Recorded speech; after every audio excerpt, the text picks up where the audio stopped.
Hi, this is Jeff. Jeff's used appliances. This isn't really used appliances, it's more like using our brains.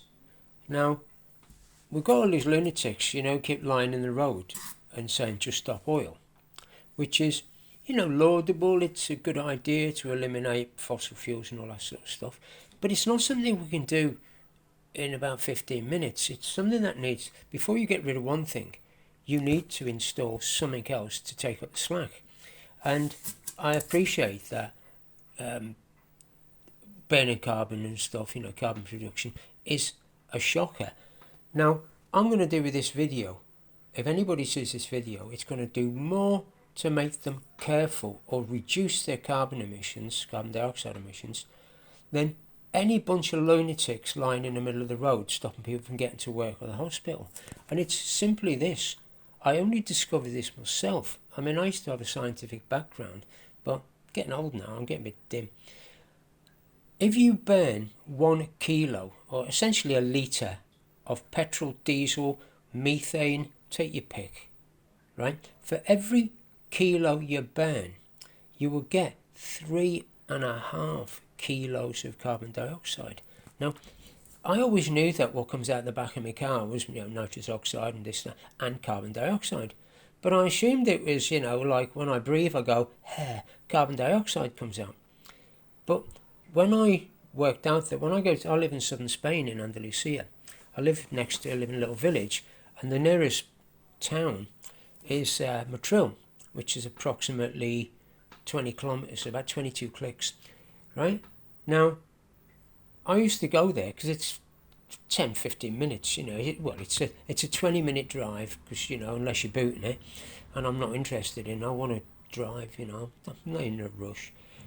And I discovered that, and when I used to go there, I'd go there when I needed maybe 1 or 2 items, and for no main reason. But now, I only go if I need stuff, and I'll build up a list of things to get. Because for every kilo of petrol or whatever you burn, you get 3.5 kilograms, £7 essentially, right, of carbon dioxide. Now, we've all seen dry ice, the white stuff you put in water. Used to take it and use it to freeze things, in the olden days. But dry ice is carbon dioxide in a solid form.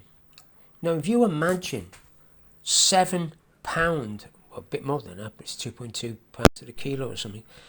If you imagine you've got £7 of solid carbon dioxide in your hand, and that has come out of what essentially is, in my case, because it's 20 kilometres each way, and my car does approximately 20 kilometres to the litre. So I produce 7.5 kilos. Now that is an enormous amount of carbon dioxide.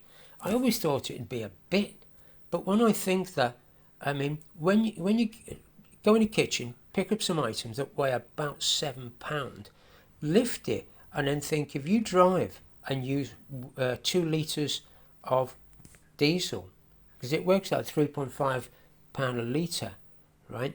It's about 2.8 kilos when the petrol that you actually drive around in, but there's about another 600, there's another 400, 500, which comes from the transport. The petrol doesn't get to your gas station free.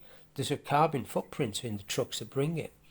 So, right, when you go out in your car, you think every litre of juice you're putting into your car, right, is going to produce almost 3.5 kilos of carbon dioxide.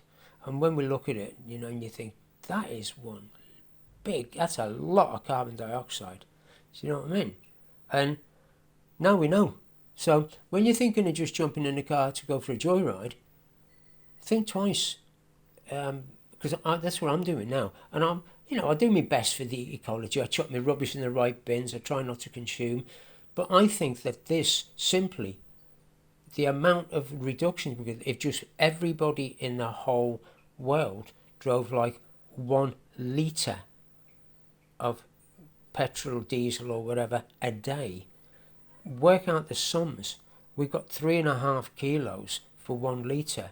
So 1,000,000 litres, which is nothing, right, would give us 3.5 million tonnes of carbon dioxide less every day in the atmosphere. That's pretty good going, you know what I mean? So just stop oil, get it right, inform people of what the fossil fuels actually do, and stop lying in the middle of the road, right, really pissing people off. All right? Anyway, I'll see you soon. Have a good one. Cheers.